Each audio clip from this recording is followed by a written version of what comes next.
Welcome, everybody, to Who's Your Band? I'm Jeffrey Paul. I am joined by my co-host, Sean Morton. Hi, buddy. How you doing today? All right. How was your weekend, man? Any spots, any gigs going on? What did I do? What did I do? Actually, yes, I had a great spot on Friday.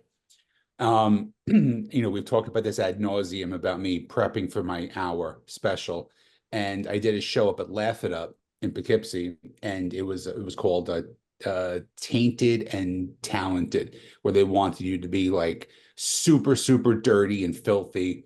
And I was like, should I do, the first half of the special? Should I do the second half? And I said, you know what? Fuck it. I just went out and did a half an hour of crowd work and just was very just brutal and nasty and filthy like they wanted. And it was the best thing I could have done. It took a lot of stress off and it took a lot of pressure off. And it was actually fun for like the first time in 2 months being on stage and not having to worry about things. It was a good thing actually. Yeah, sometimes you need to kind of clear your head with stuff like that. Yeah. You mean you put so much pressure on yourself Oh, in yeah. prepping for this special, but No clue with the pressure I'm under right now. you don't want to overthink it, overdo it. But you just also want it to be like very, very second You nature know to what you. helps though? A chocolate raspberry coffee helps, Jeffrey.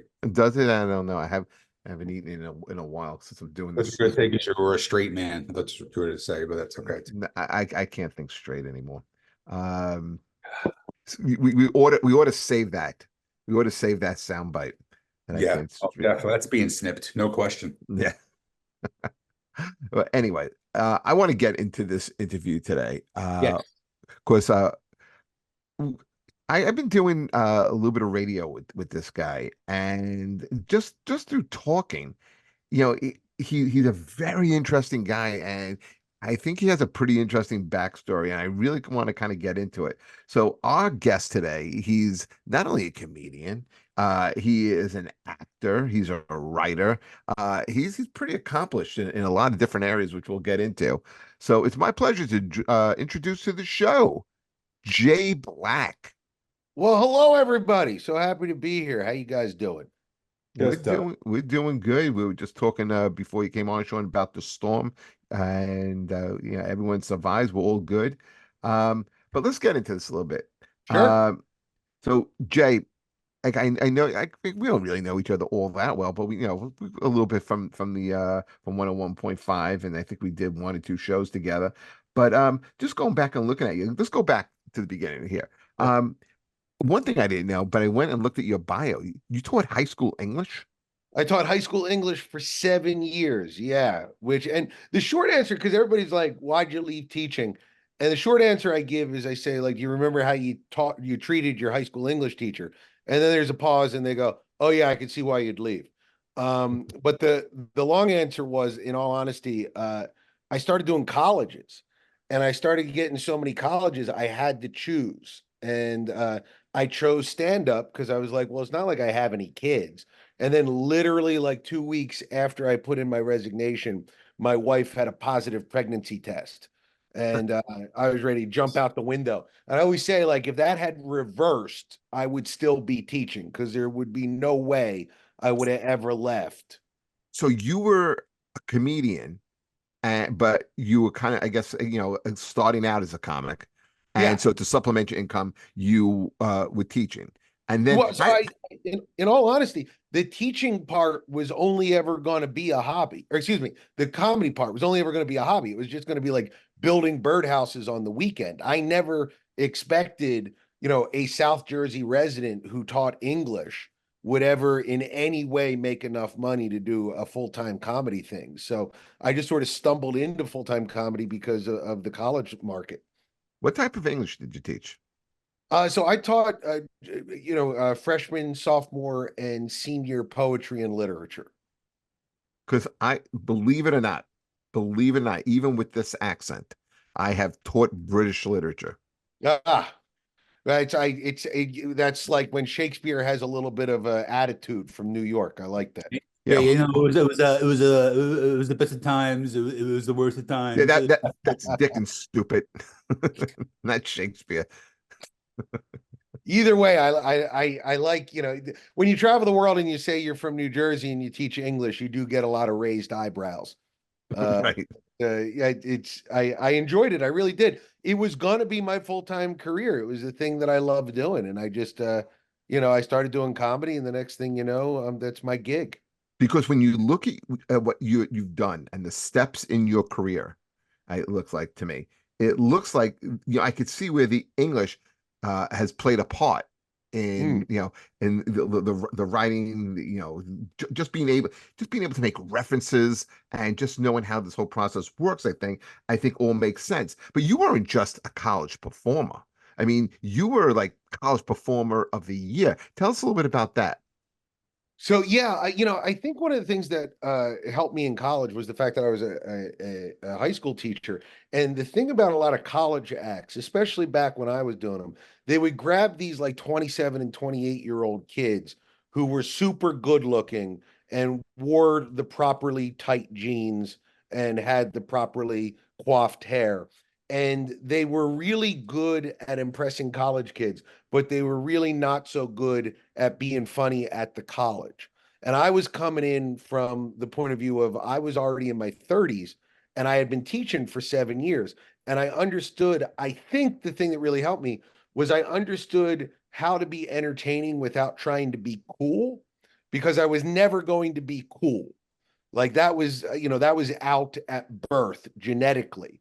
So I never went in like the cool outfit going, "Hey, I'm one of you. I know how to skateboard." I always just showed up as like the avuncular sort of goofball. And, especially as the college market sort of, pivoted politically, if you were just somebody who was not trying to be cool, if you were just a goofball, you had a longer shelf life. And my goofballdom really worked out well for me. And I wound up doing over 1,000 colleges, which was fairly amazing. Now, did you Which I give perform? you I a think lot. I give you a lot of credit, man. I've done the colleges before, and that can be a hell gig. It really can because the college kids do not like what I always say about comedy is it's this weird thing of like comedy is frustrating because it looks like chemistry, but it's really alchemy.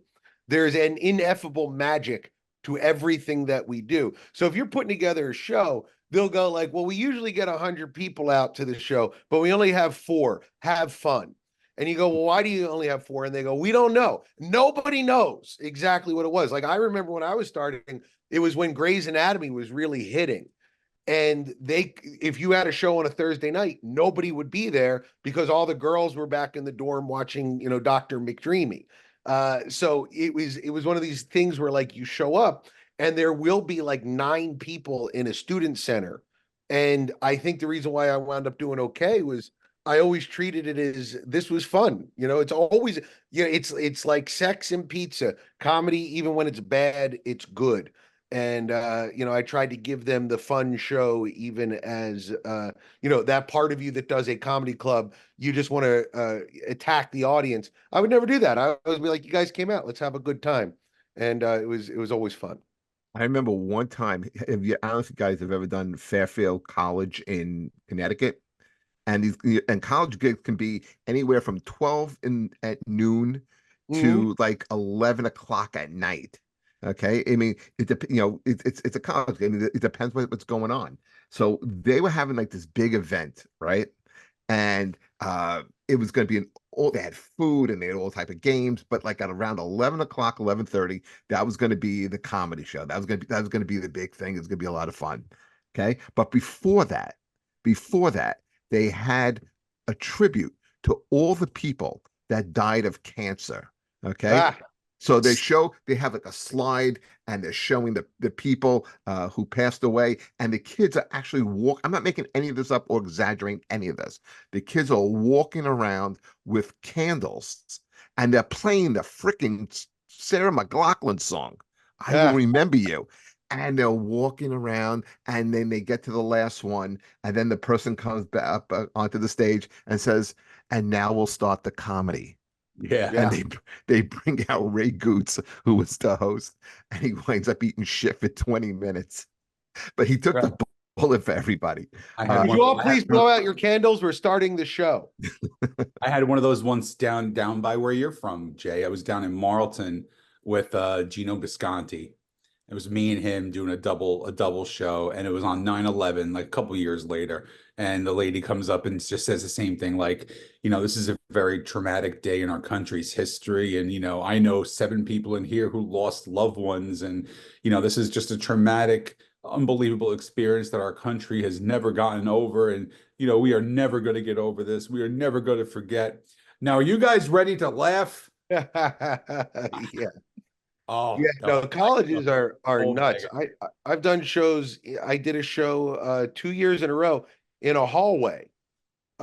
During they said, listen, we can't get anybody to come out to the show, so we're going to set up a stage in this big main thoroughfare hallway at the college. Do comedy as people walk by, and I was just like, Oh. no one does this. This is not how you do comedy. And I hated it. And I was like, this is the worst experience of my life. But you're And getting paid, and the money for colleges was really good. right. And they said, you want to come back next year? And I said, absolutely. So I did. It's just, when you're doing a college or corporate, And what'd you you're do? A courtyard? have I done a courtyard? I've done Are you going to courtyard. do it? Yeah, I mean, you're going to move you up from the hallway to the courtyard. Oh, that's only for the big headliners. They get the courtyard. But that no, it's that thing of I always say when you're doing a college or corporate, you're not getting paid to do well, you're getting paid not to fail. And that's a different thing because they're paying you not to bomb so that they don't get letters. And I got real good at not bombing in a very over the course of those first few years. And that's different than killing. It's they don't want killing. They just don't want to get an angry letter from somebody. So I learned how not to make them too upset. So speaking of upset, what do you think? What are your thoughts on like guys like Chris Rock and especially Seinfeld who've come out and really kind of bashed doing colleges?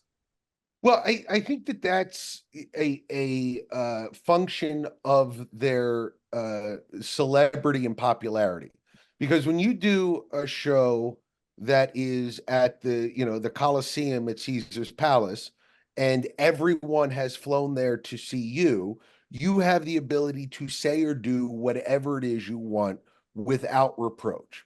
If you do a college or corporate, which again, my guess is neither have done in a while, unless they're getting a 7-figure corporate deal to come in and do a show. Like if you got hired by Coca-Cola to do their annual shareholders meeting, and they said we're going to pay you $4 million to do this, I don't think Seinfeld and Chris Rock would be upset if they weren't allowed to do their Coca-Cola will kill you bit at that particular gig. They would probably cut that without complaint.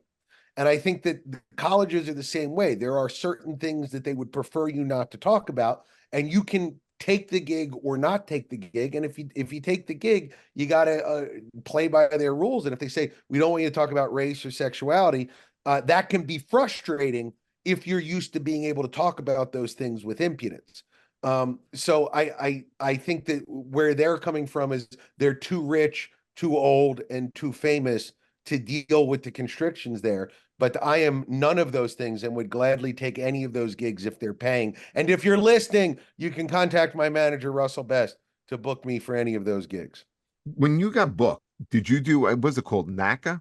NACA, and there's a competing one called APCA. I've done several of both of them. Yes. They say the NACA showcase. I mean, you performed in that, right? Yes, many Yeah. times. How how much pressure did you find, or how was it awkward for you? Because you could, I remember Mike Vecchione saying that he goes out and does this, and like nobody came to his table. Yeah, it can happen sometimes. There's been times where you absolutely crush. And, I had one in the Midwest where I wound up booking like 75 colleges, and there was a line around the convention floor to come to book me. And then there was a few times where I had like people would walk by and not make eye contact. Like I had pooped my pants at a party. It like that kind of it's you have 10 to 15 minutes depending on the venue, and they're going to make all of their buying purchases for the year based on what they see. And I think it's just like anything else. If you do enough of them, you realize you don't have to be the best comic. You just have to be as like good enough to be in their one of the 9 slots that they're filling for the year, you know? And that sort of takes some of the pressure off. And then as I got older, one of the tricks I would do to make myself not get nervous about it would be like, I'd say the worst thing that could possibly happen is I don't have to go to Wisconsin in February. So, like if I don't get booked here, that's not a terrible thing necessarily. When you did them, who did you do it with? The Wait, showcases. like some of the Yeah, comics. the other comics. Yeah. No, some of the big comics at the time were like Steve Byrne, who wound up getting a TV show. He did very well on them. Yeah. Yeah, he did great. There was a guy named Adam Ace who was a big deal. I just saw him at a military conference. He's doing a game show now. Nate Bargatze, Oh, who yeah, Nate's great. He'd be perfect for that. yeah, wound up doing a lot better than me, as it turns out. Guys like that, Jessica Curson, who's doing great right now. Yeah. These are all people. Big J Okerson, they brought him in for a midnight show, and he absolutely crushed. I don't know how many he booked because I don't know how many colleges could bring in a Big J Okerson, but I saw Well, him. that he talked about that recently. That's why, it was interesting that we were talking about this now because he was saying that, yeah, I mean, he would do it and maybe get two. Like he Right. just wasn't the right fit. There's a very particular type of comic that goes well there. And you got to remember, they're bringing you in for like, one time I get a lot of like family nights where I'd be brought in where the parents and brothers and sisters would be there, or you're headlining their casino night and it's a charity event. And there's just a level of, there's some comics who are just hilarious, but part of that hilarity is based on the edge that they bring. And colleges don't necessarily want that edge because you are a representative of the administration in that situation. It's just like corporates. Some guys are hilarious, but you bring them in for a corporate and they're going to do terribly because, there's only so many C words you can say at the RC Cola event before you get in trouble. You like making a lot of cola references, I noticed. I realized as it was coming out, I was like, that's my second soda reference. I'm drinking a Coca-Cola right Is now. that what it is? I think my brain is just very focused on carbonated sugar water. Did you have to change your material? Or did you have to change your approach when you would do these gigs? I tried not to. That was actually a point of pride for me because, like, as I aged up, my agent, at the time kept saying, like, don't say your wife, say your fiance. Your wives mean you're old. Don't say your kids, say your nephews because you're too old if you say it. I'm like, I'm not going to pretend to be 27. Like, I'm never going to be cool. They understand what children are. Like if I bring up my kids, it's not like college kids are gonna go like, "What are you talking about? What are children? You mean small people?" I don't get it. So I prided myself on my club set being very very similar to my college set. The only difference is I never talked about sex in my college set, not because Make kids couldn't understand it, they just wouldn't want to picture me doing it. When you're young, ugly people don't have sex. So as you get older, you realize that ugly people do have sex. So I can talk to other ugly people about it and everybody's fine. But young people don't want to think about that. And I am sympathetic to that belief. okay. So you wind up doing well with the college stuff and your career's doing well. Yeah. Now, where you are a writer as well. So And yeah, go on. Sorry. yeah, no, so I was gonna say, so you're writing your material, you're doing stand up, things are going good for you. I mean, listen, you're booking 75 colleges a year. That's excellent. I mean, that's great for you. Now, are you writing different projects on the side?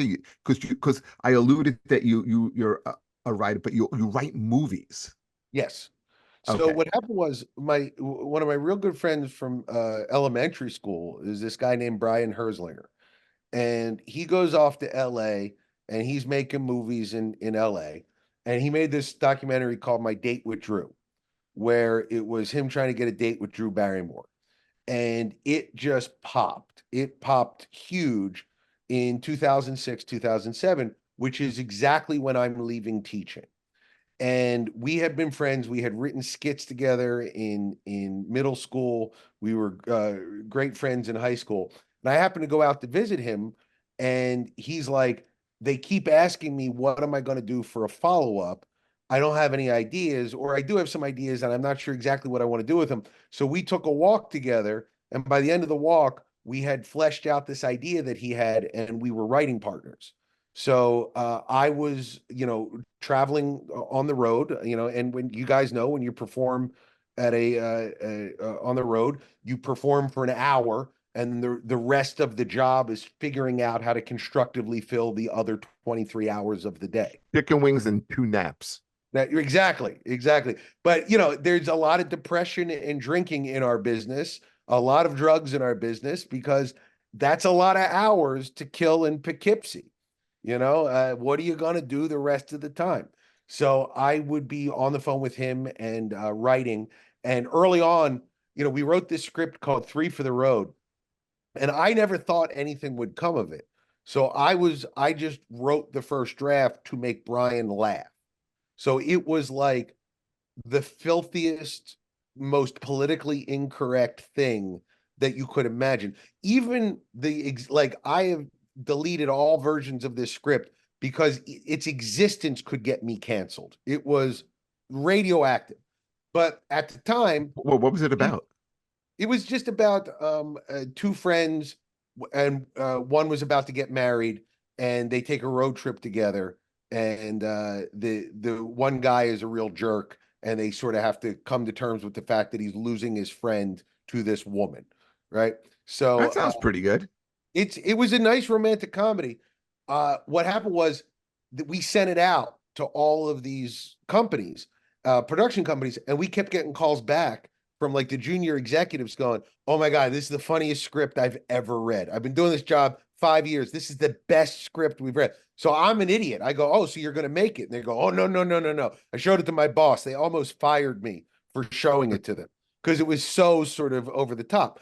But those executives wanted to meet us because they were like, "This made me laugh. What else can you do?" Right. And we signed a couple deals. We were on a Bruce Willis comedy for a while for Lionsgate. That actually I'm sitting in a house that deal bought me, which was amazing.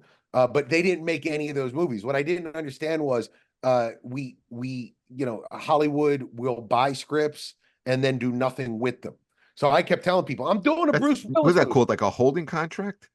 So I got development deals at a couple of places, and or Brian and I did, and we had a couple of like WGA gigs where we were hired to develop a script, and you work on it for a year, you produce 3 or 4 drafts, you deal with a creative executive, and it's all sorts of fun. And then like in the Bruce Willis instance, they were like, "Oh, Cop Out came out and didn't do well, so Bruce Willis doesn't work well in comedies. We're going to shelve this." And when you read about movies costing $300 million, and you're like, why does it cost that much? It's because a lot of those shelved scripts are attached to the price of the movies that do get made. So there's millions of dollars of development that is done on these scripts that go nowhere. For every 10 scripts that they make, only one of them ever gets made. So what happened was for 3 or 4 years, we were doing that. And we finally took a meeting at this one company, and they said, "We're looking for romances. Do you have any?" And my writing partner was very smart and said, "We do," even though we didn't. And we spent the weekend writing a first draft. They bought it and they made it. And then next thing you know, we're, in the TV movie business.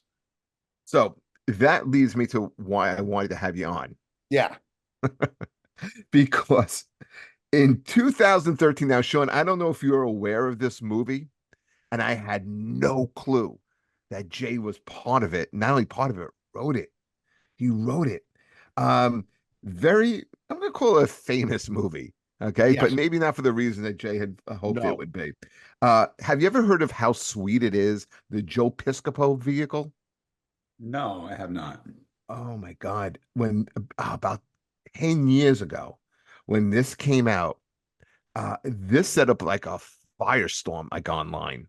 Like, I remember Opie and Anthony just Crush. like crushing it. But it wasn't really the writing I think it was more Episcopo they were going after.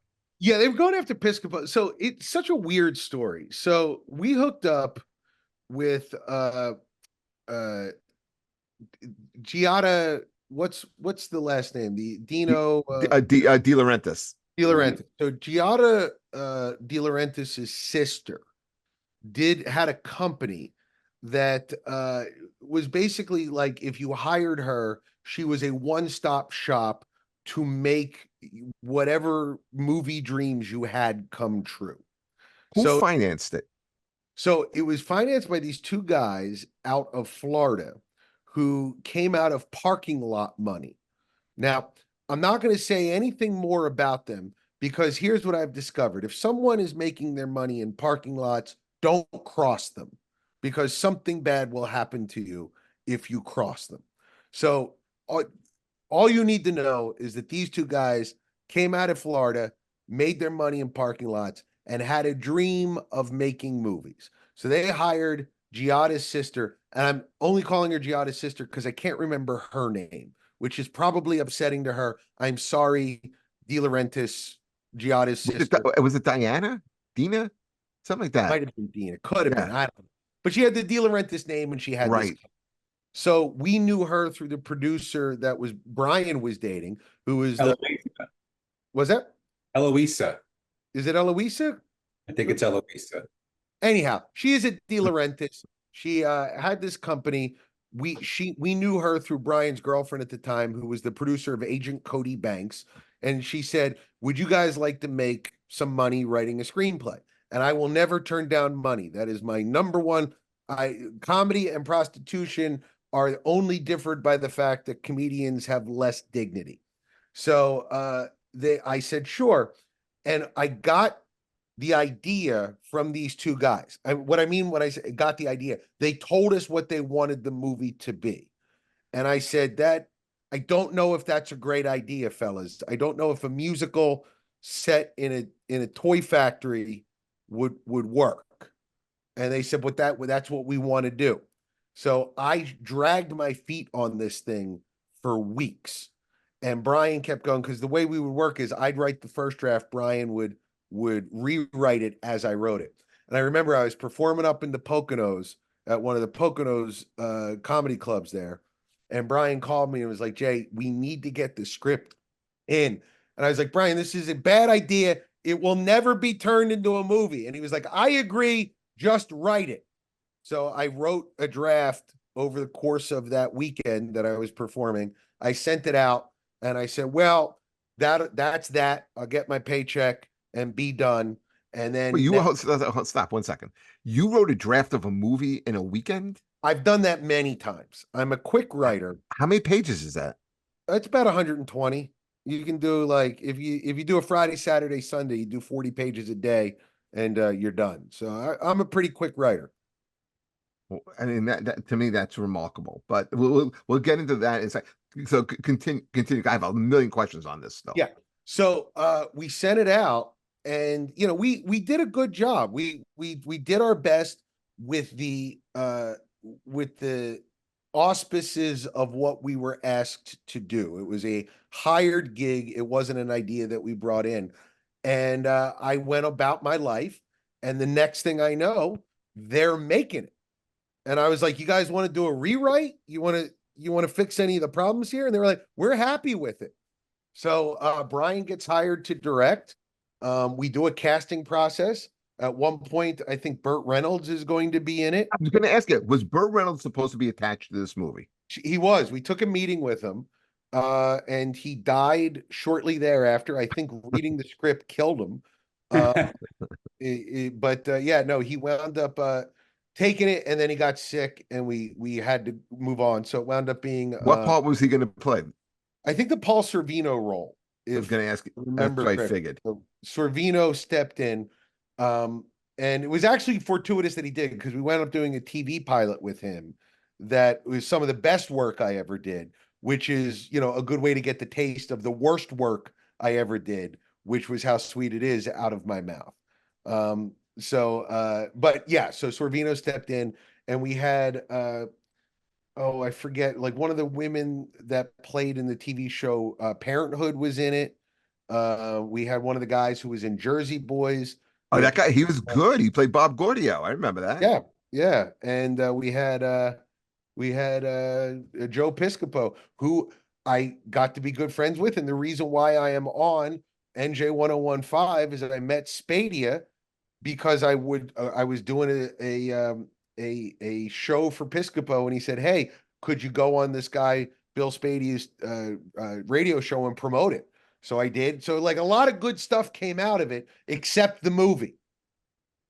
So, all right. So, why did you call it How Sweet It Is when, like, because immediately I'm thinking, is he doing Jackie Gleason? It would make sense. It was the title that they wanted. So they gave us the title and they gave us the idea. I guess it wasn't a toy store, it was a candy shop that he worked at. Yeah. So that's why he worked at a candy Who, shop. who worked in the candy shop? Joe Piscopo. He ran a candy shop, I believe. Well, I mean, the movie starts where he's getting beat up by you have all. I don't know how you got some of these people in the movie because these are guys I love. You had Michael Paré who played, Yeah. who played Eddie from Eddie and the Cruises. Okay, was Mhm. in it. I mean, you had some like real, like I said, Paul Savino, and he owes $130,000 to the mob, Yes. He's a and gambler, I think. he's an alcoholic. He's a degenerate gambler, and I think his daughter is played by someone who may have been on Baywatch. Yeah, it was I think it wasn't Baywatch. I think it was I mean she may have done a spot on Baywatch. I remember her being in Parenthood is what Well, she was. yeah, but The whatever it TV was, show Parenthood. she was very pretty, and she was kind of like the hot thing at that time, kind of. Yeah, we killed that momentum in her career. So, so yeah, so the movie goes where he has to put on like a show. So it was just Yes. so it was just like an over the top kind of like schmaltzy type of thing. Like the scene that is just like you just can't get out of your head is when he takes the hat and throws it and goes, "Welcome to showbiz, kid." Right. Yes. Yep. It was so it was interesting because I had an idea for this and I said to Brian, I think the way we can save it is to lean into how low budget this is and try to make it into like a mumblecore kind of musical. But that's not like, the thing about show business is the business part is what determines what the show part is. And we had producers that wanted a musical, so that's what we wound up making was an old-timey musical. And Brian, I got to tell you this, Brian's a good friend of mine, and I told him the best compliment I can give you is that this turd was as polished a turd as you could I was possibly make it. I was just gonna say that. You Brian directed it, you said, right? Brian directed it. Yep. Okay. I mean, when you watch it visually and the way it's shot and the way it's cut, I mean, if you're telling me it's a low budget movie, it doesn't come across that way. No, it comes across a much higher budget than you would think. And that is everything to no one sets out to make a bad movie. And Brian took this thing, this first draft of a script that these producers wanted to make, and that we had very little control on. And all these people sort of worked together to make this sort of Frankenstein vision come to life. And it would not have even worked a little bit if Brian didn't take the visual flair that he had and apply it to it. So, Sean, I can't believe you never heard or knew of this movie. It's like, No. I mean, yeah, Joe Piscopo's character's name was Jack Cosmo.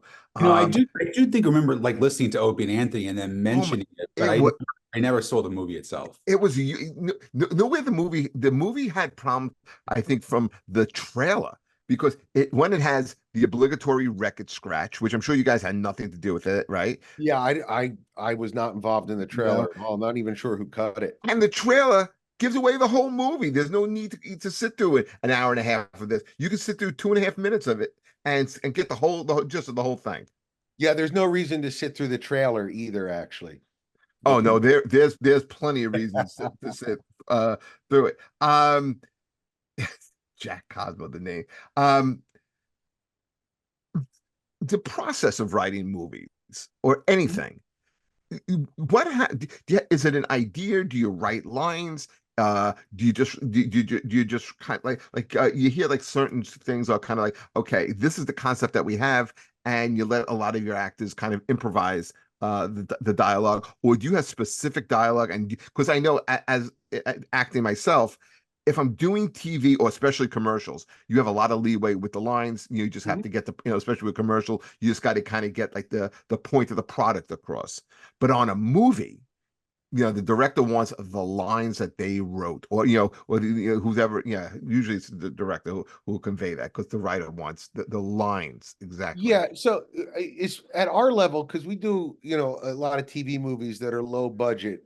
What the budget buys you is time, and what time buys you is leeway. So we can't really do as much improvisation on what we do because we might only have 3 takes for any given setup. And that kind of speed means that like the amount of play that you can have while still having a story that holds together logically is difficult to do. So, on our movies, there's less improvisation than if you did a bigger movie, that could afford you more time, but not because we don't trust the actors or anything. It's just like, we got 10 minutes to get this scene go. Repeat as discussed in the script. Did doing How Sweet It Is, did it at any point hurt your career?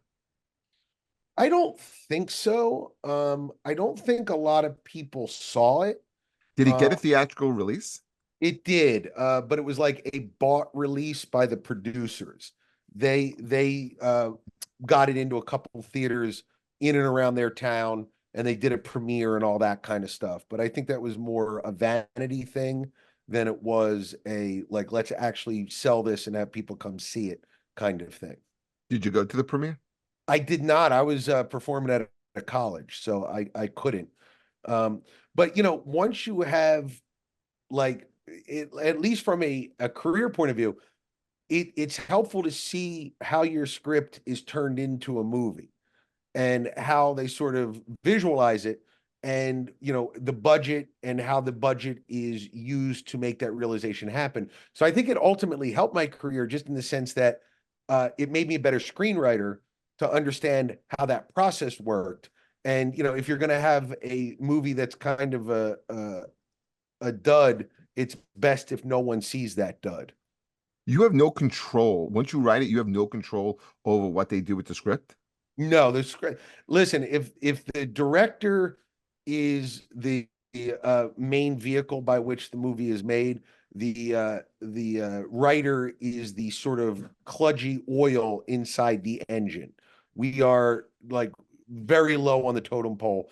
Our job is to write it and then get out of the way. It's rare that a writer is allowed on set, even to do it because we have a vision in our head, but the director is what realizes that vision. I would think the two would work in conjunction. You would think, and Brian directing it certainly helps, Of but like course. uh the director is the person. It's a visual medium with like a ton of different people working together on it, right? So you write a script and you have this idea of how the line should be said, how the character should be played, and everything else, and then it gets on set and the whole thing changes. The old axiom is there's three versions of you make the movie three times: once when you write it, once when you produce it, and then when you edit it, right? And all three of those things are different ultimately than what you expected them to be. And man, so you have no say in the casting. But I mean, like you have to, as I think, as you're writing this, don't you have a vision on how these lines should be said and who should be saying them? Absolutely. And one of the things you have to have some level of zen calm to when you watch the movie to go, oh, that's not how I envisioned it at all. And it's sometimes you go, wow, that's really bad. That's not how I wanted it. But the beauty and magic of film is that something I wrote 8 months ago and I pictured one way has now been filtered through the vision of the director, the ideas of the actor, the sort of timing of the editor, the sort of the flower of the music and the lighting, and it's completely different and a million times better than I expected it to be. And that part is actually super cool if you can get over your own ego of, wow, that's not how I would have done it at all. And that's why these guys kind of use the same people over and over again when they have like a successful formula. They'll have Yeah. this, they'll have the same editor, the same casting person. And it's also like the difference between Star Wars Episode 1 and Star Wars Episode 4. You know, Lucas, when he did Episode 4, he wrote and directed it, but he was also, there were producers in his ear. His wife, Marcia, was editing this thing. There was all sorts of pressure on him to alter his vision, and that pressure created greatness. And then he does Episode 1, and he is now George Lucas, capital G, capital L, with no one to push back, no one to tell him he has to change this, no one creating that pressure. And I think you get a much weirder, maybe not as successful movie because the pressure is what creates the greatness. What do you prefer? Do you prefer acting, writing, or doing stand-up? So I stand up is the crack cocaine of my life, man. I'll do this until I'm dead. Like if writing and doing movies is snorting cocaine, uh, doing stand up is freebasing it because it's just a direct shot into your brain of electric energy. I love having written to use that old phrase. I love that movies exist and that I can see like there's 12 movies that I've written that exist out there in the world and I can, point to the DVDs of. But to me, stand up is the thing that is brings me the most joy always and always. Okay, so the name of this show is Who's Your Band? Okay. Okay, and we have to talk music. We're under contract where we have to talk Sure. music. Okay, so are you a music guy? I mean, you obviously love reading, you love movies, but what about music? Where's music fit in your life? So I learned piano during COVID poorly. So if anybody needs someone who can slowly do chords while they perform in a band, I'm available. You can play Heart and Soul. I can do that. Billy Joel is the foundational musician of my life. Listened to him my whole life. I love it. My son, he plays bass, accordion, banjo, Your guitar. your son, Sean, Jay's son, I think, believe is a sophomore, maybe just finished his sophomore year in Yeah, high just finished school. his sophomore year. Okay. Yep. The kid has like you would think he'd be into this like crappy, Imagine Dragons music. He's got like a good reference of music. Yeah. Really does. I was about to wake him up because it was the afternoon. He was sleeping into the afternoon. And I walked in and Yeah, his it's too phone, early. yeah, his phone was playing and it was the Nylon Curtain by Billy Joel. And I'm like, he's too good a kid to wake up. He can stay sleeping. So that was the album that was playing while he slept. So yeah, kid's got good musical taste. But yeah, I'm a classic rock guy. And so is my son. We enjoy music that has real instruments in it, although we will play a bunch of 80s synth pop because synthesizers in the 80s counts as real music to us as well. Oh, I agree Sure. with that. Yeah, Sean and I, when we'll talk and we'll do sometimes these themes type of shows, like best two albums a band ever put out in a row. Then we did like something that was more challenging, best three, albums in a row. Sure. And and usually, I think it's hard to argue against Springsteen putting out Born to Run, Darkness on the Edge of Town, and The River. But when you Mhm. look at Billy Joel, I think the order would have been 52nd Street, Innocent Man, and Glass Houses. So Glass Houses and Nylon Curtain came before Innocent Man. So you would go if it So were me, I'd say The Stranger, Stranger's a great one too. Yes. 52nd Street, and then I think the next one was Glass Houses. That's a great run. I mean, those are three phenomenal albums. Yeah. Yeah. And then Nylon Curtain was 82, and then Innocent Man, I think, was 84. So 84 was Innocent Man came after Nylon Curtain. Island Yeah, Curtain, yeah. yeah, it had like a Uptown Girl on it, and yeah, it was right when the MTV boom came along. Yeah, Yeah, there's a good wow. podcast, and you should never listen to any podcast but this one. But there's a good podcast called Hit Parade, where they talk about like number ones and how they got there. And one of the things that they talked about was Billy Joel is the best pastiche artist in the world. And if you look at Innocent Man, that's a great like, hey, take a look at all my influences because he's doing all sorts of different types of music in Innocent Man that isn't necessarily the Piano Man that he's known for. What album had We Didn't Start the Fire? That was Stormfront '89. I mean, think about what a phenomenal song that is. Yeah, and he From hates that song. Yeah, I don't know why. I mean, the song is fantastic. Well, Yeah, go ahead. well, it's good. And Sean, I don't know if you want to join. He's a melody guy, so for Yeah. him, we didn't start the fire is just like dun, dun, dun, dun, dun, dun, dun. I mean, compared to some of the other stuff that he did, there's no complexity to that melody. It's why he doesn't like Piano Man as much as everybody else does, because the chord structure on that is so repetitive and non-complicated compared to some of his, like Honesty or This Night even has a much more complex chord structure. I can remember being in eighth grade and listening to We Didn't Start the Fire, and then giving it to my eighth grade teacher, Mrs. Bruno, who was probably about 98 years old.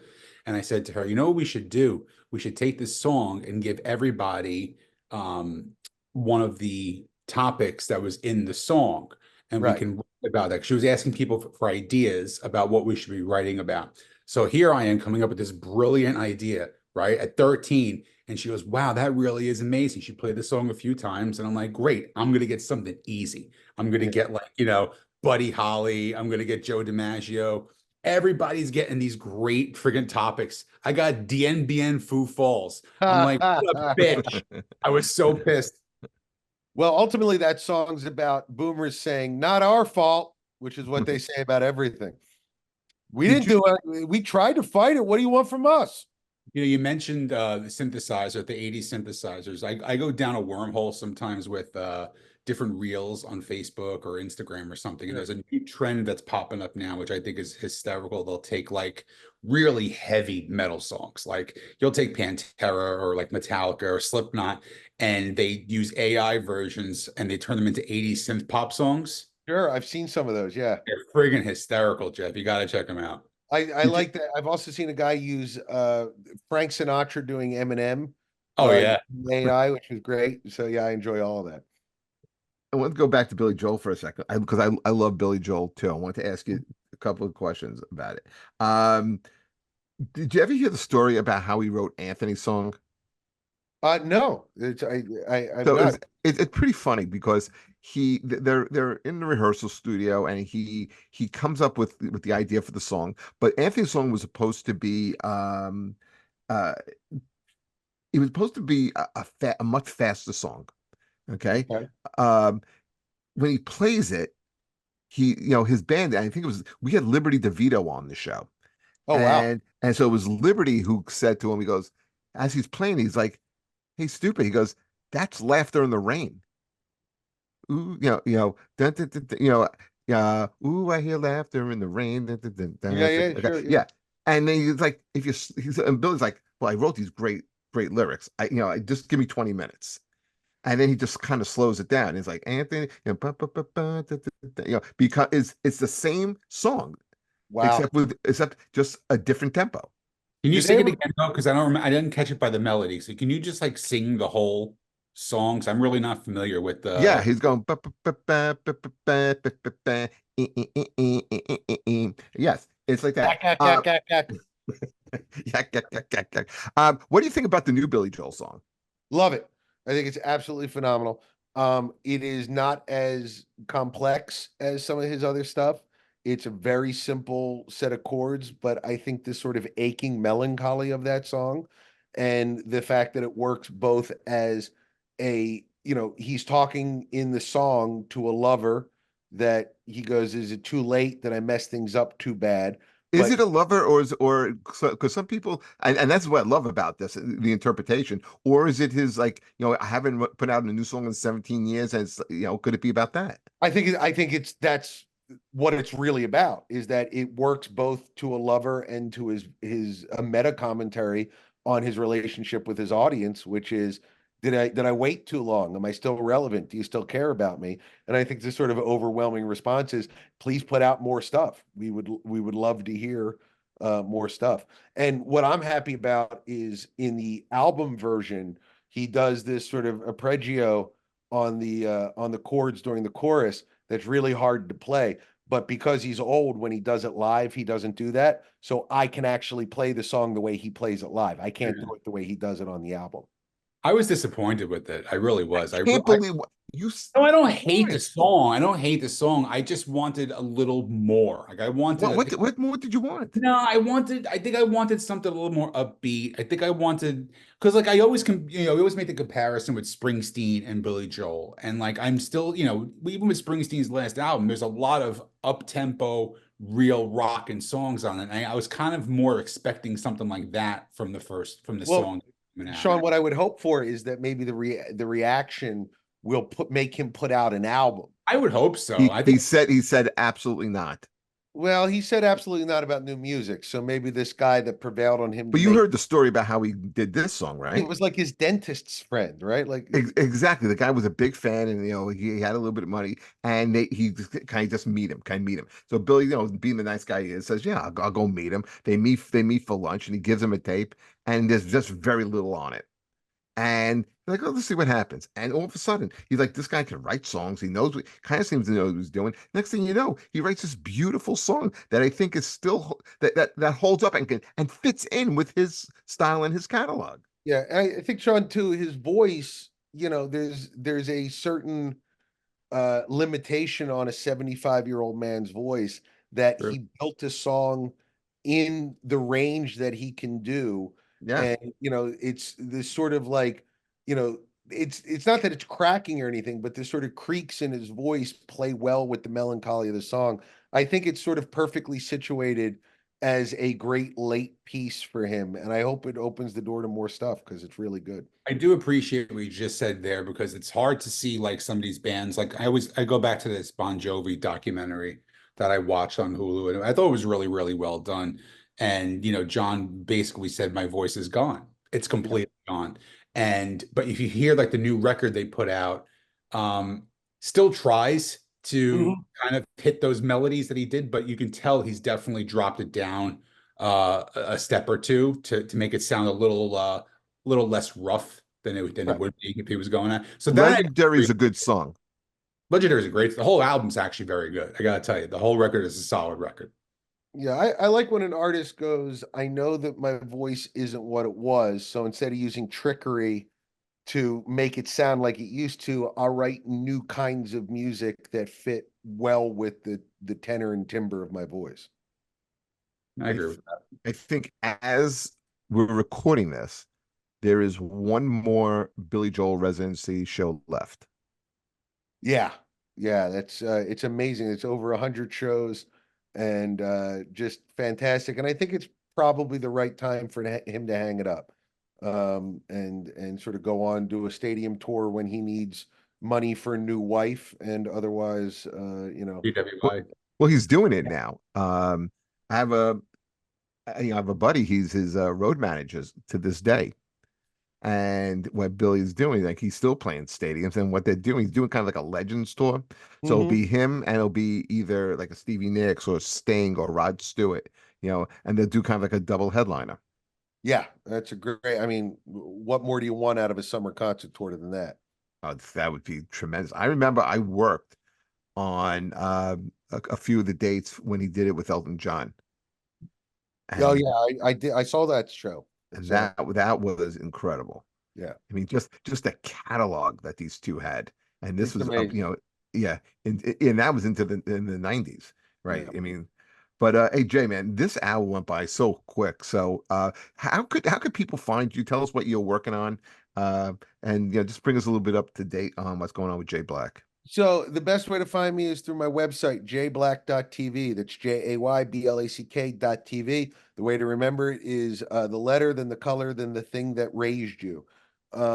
If you go there, all of my social media are there, and we have a new horror movie that Bill and I produced that's going to be out in the fall. I didn't write it, I just produced it, but we're very proud of it. And if you want updates on that, the best way to do it is through my website or my social media. Guys, follow Jay Black. If he's coming into town, very, very funny comedian. And check out his new horror movie that's coming out. Sean, how are tickets going for TIFFs? 75% sold out for the special, and we are 7 weeks away. So this is a guarantee It's going sellout. to sell out. It's going to Yep. sell out. Congrats, man. That's awesome. Thank you. All right, people, please continue to watch and subscribe and give us reviews, and all that stuff really does help us. And we'll be back next week with a new edition. Jay, thank you so much for joining us. Thank you guys. Appreciate you having me. All right, we'll catch you next time, folks. Take care.